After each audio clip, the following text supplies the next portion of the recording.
Firstly, Ian, thank you for inviting me on tonight. So it's a big honor to be able to tell my story, I think, today. And I've actually never done this, so this is a first for me. And I'm going to talk about some stuff that I've probably, pushed down and deep and not really expressed to many people except those that are closest to me. But a lot of it is the reasons why I am who I am and why I've got such passion for helping those that are vulnerable, really, and particularly through sport. So yeah, I'll just jump in. This will be a bit raw, but it's nothing scripted. But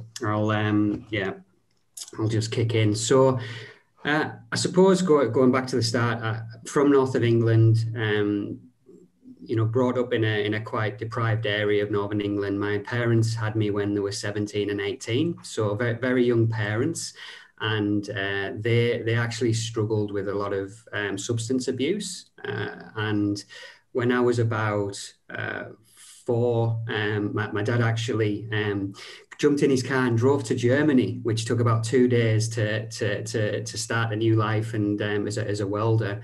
And a few months later, sent some money back for me and my mum. So we actually moved over there. So actually, going to a new country where you don't speak the language and, you've got young parents where it was a bit chaotic at home. And I talk about, that kind of substance abuse. They tried to get away from it, but it was still there. And yeah, trying to interact with people from speaking a different language, going to another school was quite challenging. And the only thing that really connected me with the children around me was football, Fußball, as they say in Germany. And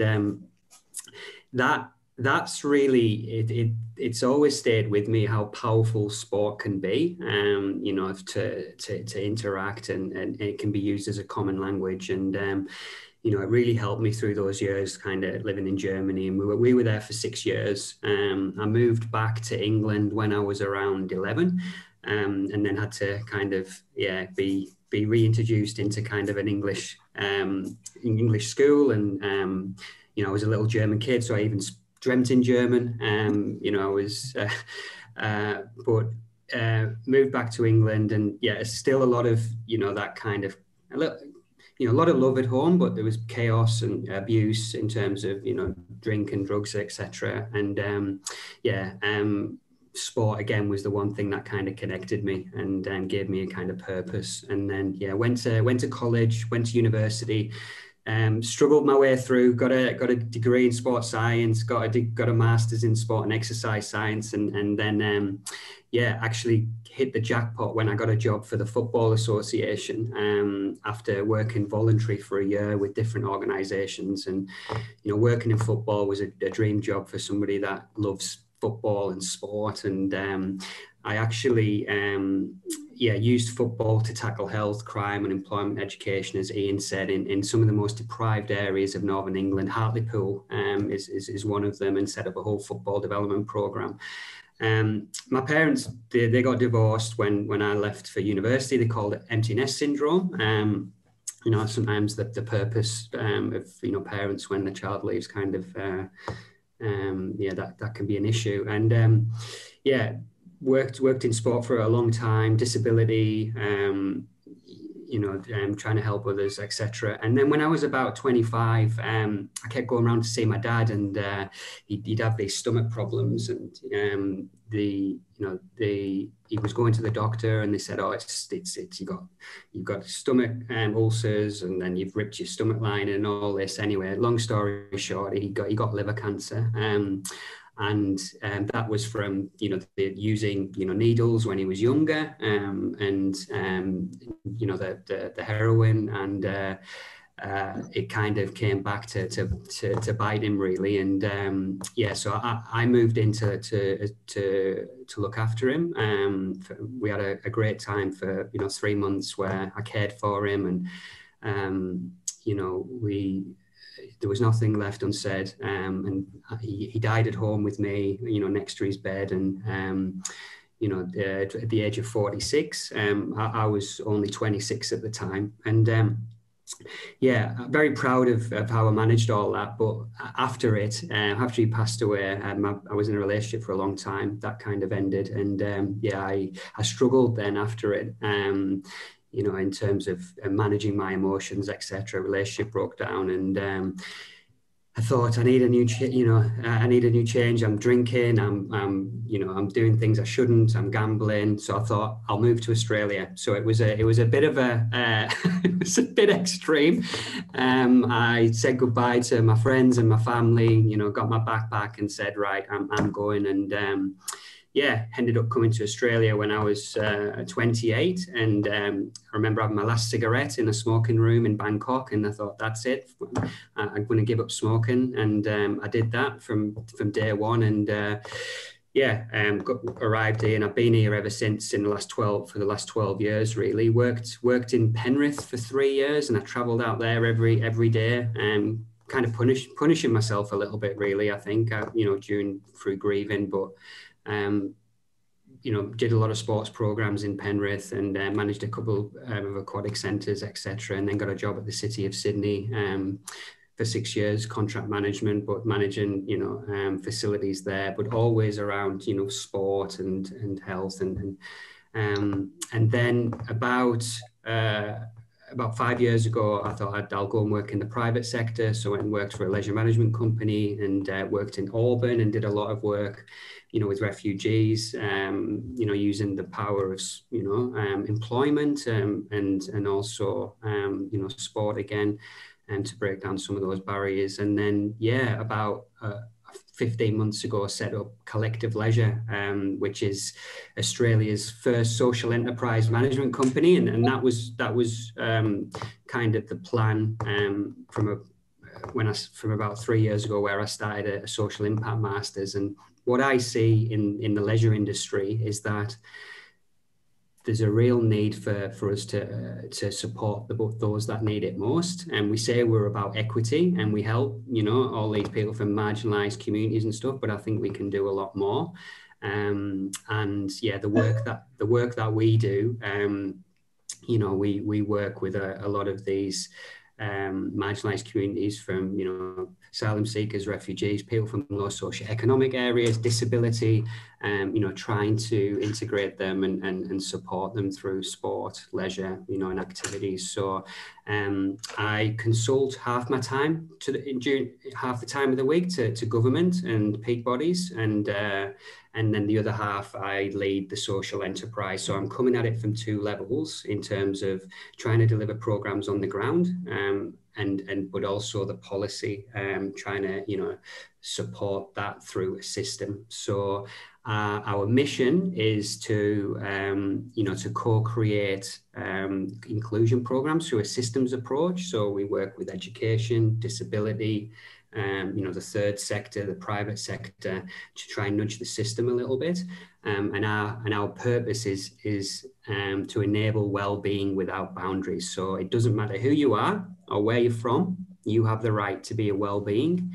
And if you know, if you look at Australians, we're 1 in 2 have got a chronic disease, which is a frightening statistic, you know, when you think about mental health, obesity, diabetes, etc. But if you come from a lower socioeconomic area, you know, you're twice as likely to have all of those types of things. So, yeah, really passionate about, you know, trying to help people through physical activity and sport. So, is that marginalised people that have financial problems, that have health problems, probably loneliness would be a big thing, and we know that that's one of the major reasons of self-harm and suicide in men. Lack of friends, problems with family, because a lot of the marginalised people would be involved with drugs and broken marriages and all sorts of things, and families don't look very well on those. Digby brought up cultural differences. So there's a series of different things, but they would be probably the similar things to what low-income people and people in lower socio-economic groups and that would suffer from.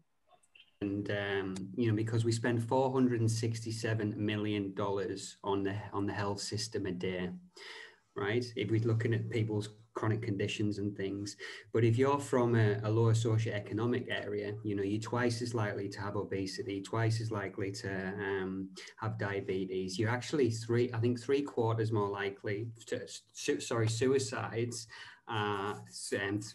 two-thirds low socioeconomically narrated. So depending on where your postcode is, really has an influence on how long you live, right?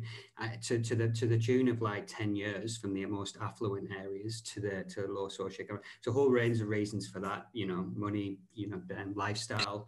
But I think that's where supporting people from these areas is really important, particularly in the leisure and wellness industry, with subsidies and making sure that people can access kind of aquatic centres and things from these kinds of communities. What can we do to build the bridge to marginalised people? Have we got a spokesman from there? Yeah, great. Yeah, that would be me. Now, look, number one came out is to go out on a limb or go out of your comfort zone. You're with a marginalised person. You're with,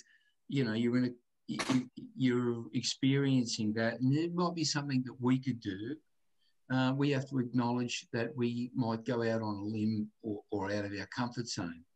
Answer number two is to find a common interest with marginalised people. Now, be that sport, be that a hobby, or be that whatever might be the escape. That's a metaphor for hey, how do we get out of what our problems are? What is that escape? Be it, it could be chess, could be stamp collecting, could be, drama, whatever. The third answer was to be welcoming to marginalised people. Food, coffee, those sorts of things are common ground. While there can be language challenges, there can be social challenges. Food's a pretty good common ground to say, hey, do you like curry? Do you like coffee? Somewhere there's going to be common ground. So that's being welcoming and using that thing. The other thing is to really seek and work to find that right comfort zone between your relationships. Where is that comfort zone? Is it food? Is it our hobby? And is it outside our comfort zone? Because even though David's spoken here of how sport was his thing in his youth, it's really just a metaphor for whatever we might do as individuals, confronted with needing to build a relationship with marginalised people.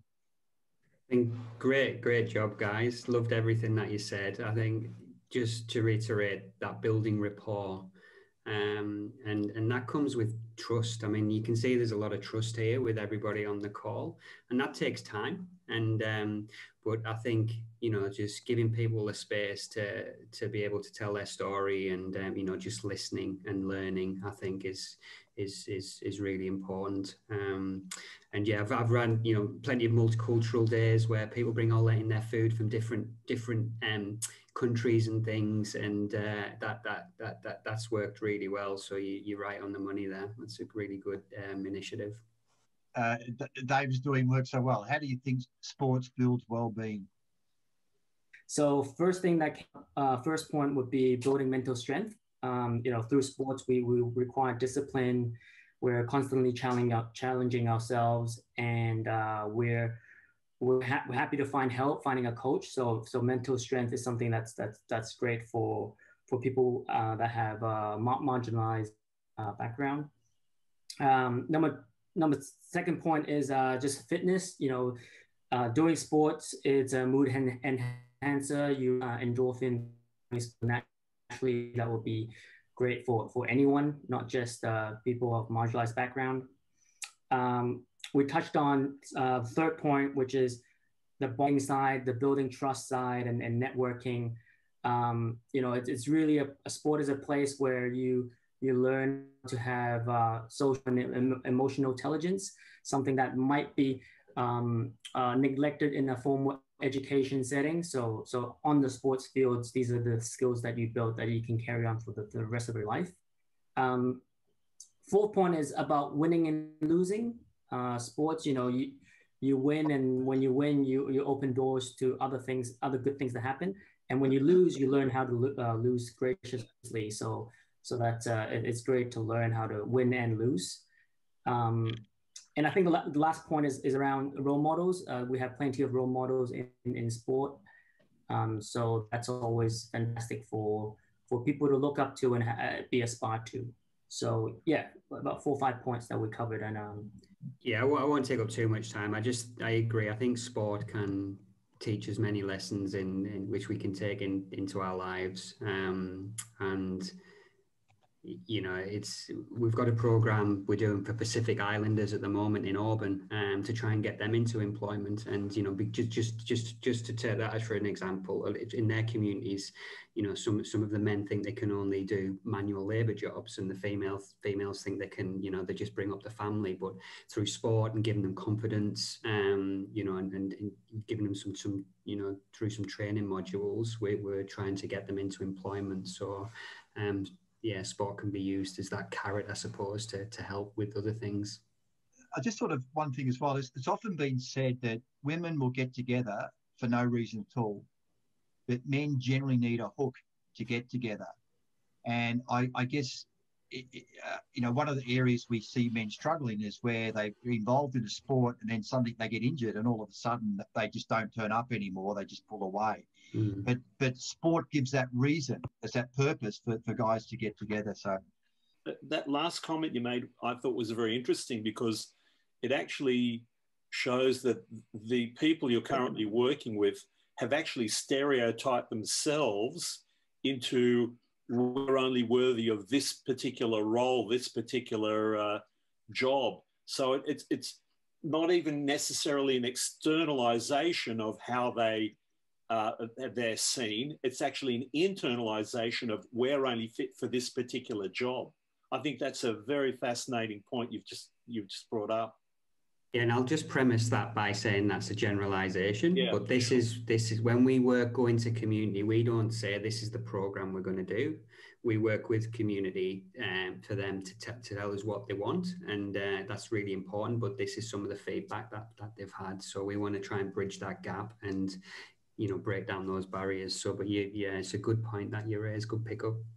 I know that there have been great strides, and you give a good example with the Olympics, but we're coming from a very, very, very low base.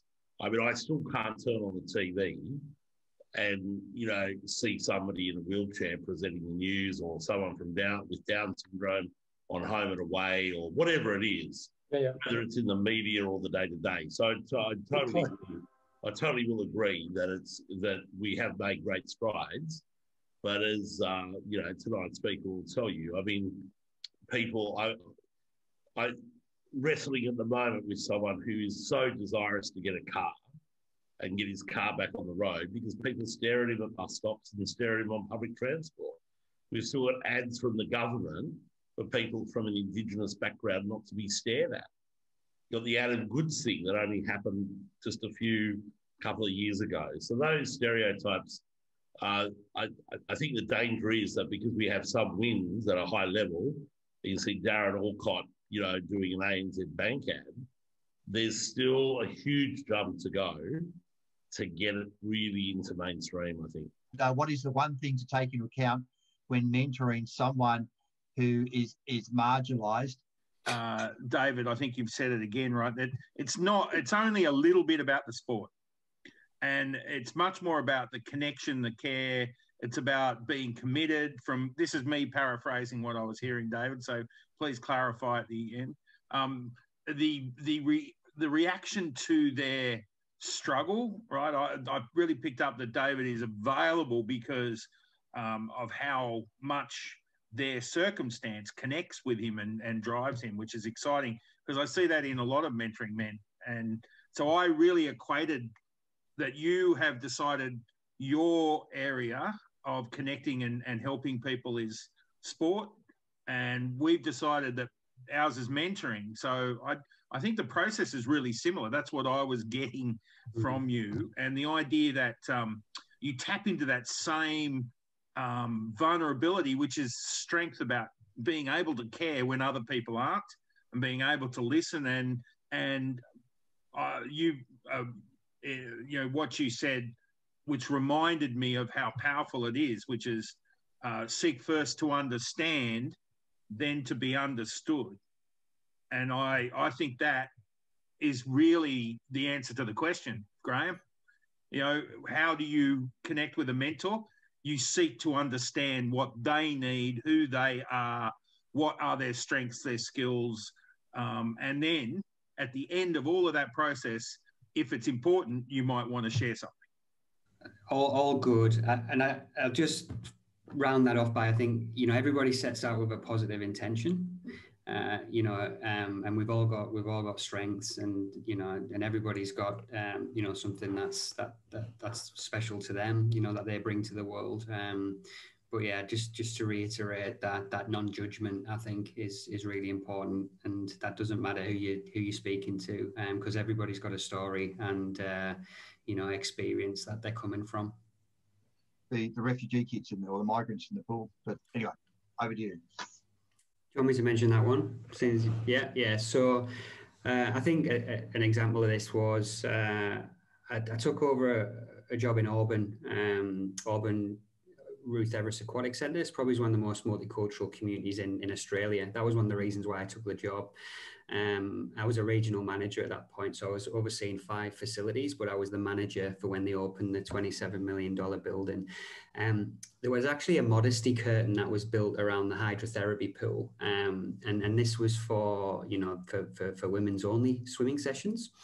And yeah, after 3 weeks after we opened, we had 2 women's only sessions. Put into context, 5 pools at that centre, which were open all the time.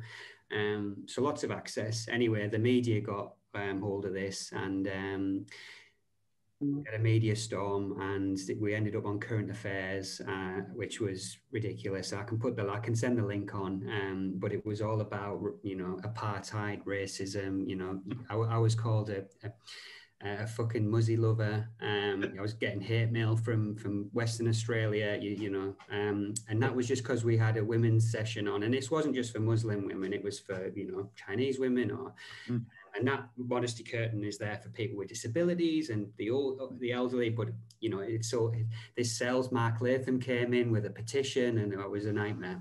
Anyway, stood by it, and fast forward probably is a year.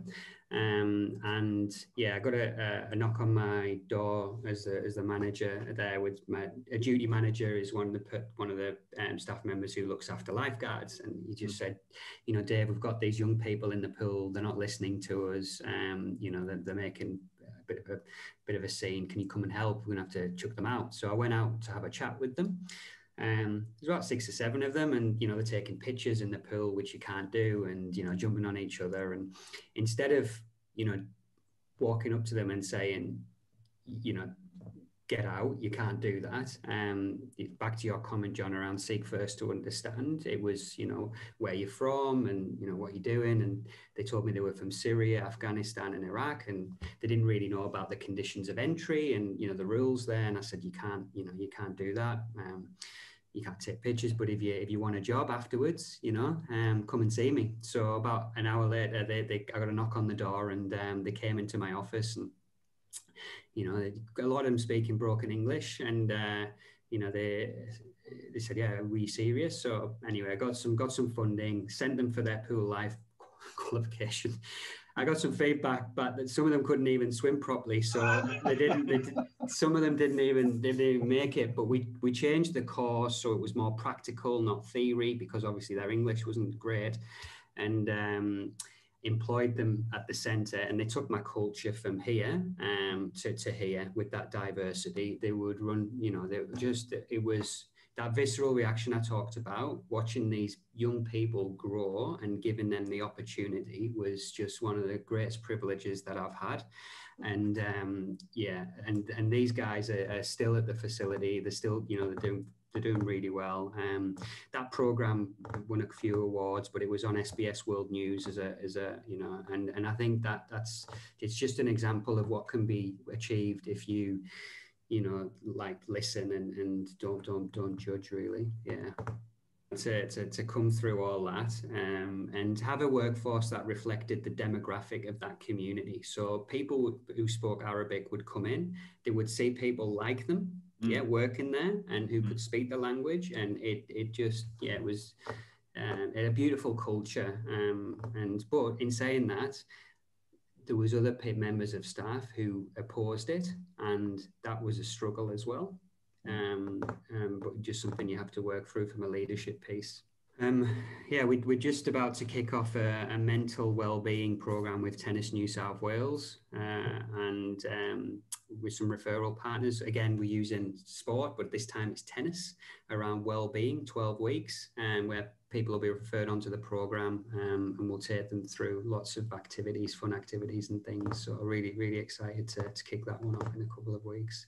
Well, I just love the work that you guys are doing. I think you hit the nail on the head, whoever said it. You know, for me, it's sport. For you guys, it's mentoring. So I take my hat off to everything that you do. I think it's about awareness. You know, the collective leisure, the essence of it is working in partnership. So that's the name collective. So we work with, you know, across the system, as I've talked about, and always open to collaborations. You know, we are the, you know, we work with a lot of different organisations, so I'm always happy to kind of support around well-being, inclusion, you know, disability, employment and training, you know, systems-wide health initiatives. They're all the kind of things that we work on. Picking up on John's point, I see a lot of synergies between what David's doing and what we're doing. Many of these people, these marginalised people that you're helping build the bridge, may be suited to getting involved in the program. In my experience as a community engagement officer in my previous roles, I used to work a lot with refugees and asylum seekers here in Melbourne. And they've got separate bodies that look after. So we've got lots of Burmese refugees, then we've got the Arabic, Sudanese, and, you know, all sorts. And how about if we tap into them, because we are offering a free service. And the thing is, I know lots of these refugees, they feel very left out and alone, as well as with the international students. I've been targeting for the last 3 days. I'm bombarding my Facebook groups with international student groups and different stuff where to pushing this out about mentoring men so that we can get some more mentors and mentees. I have a question. Sure. Now, you spoke about leaving your parents behind and coming to Australia. Just, and I mean, if it's personal, you know, you don't have to say, but where you came from in your story, your relationship with your parents now and where they are.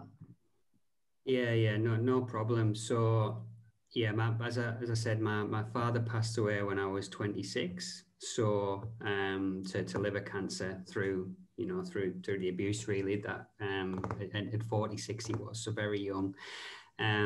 So that was the instigated for me to move over here. But yeah, still very great relationship with my mum, and still speak to her. She's in the north of England, and but she's got COPD, which is a lung disease, and you know, it's quite challenging. But yeah, she's still around, and so yeah, it's good. But thank you for asking. In your business, what do you define as a marginalised person?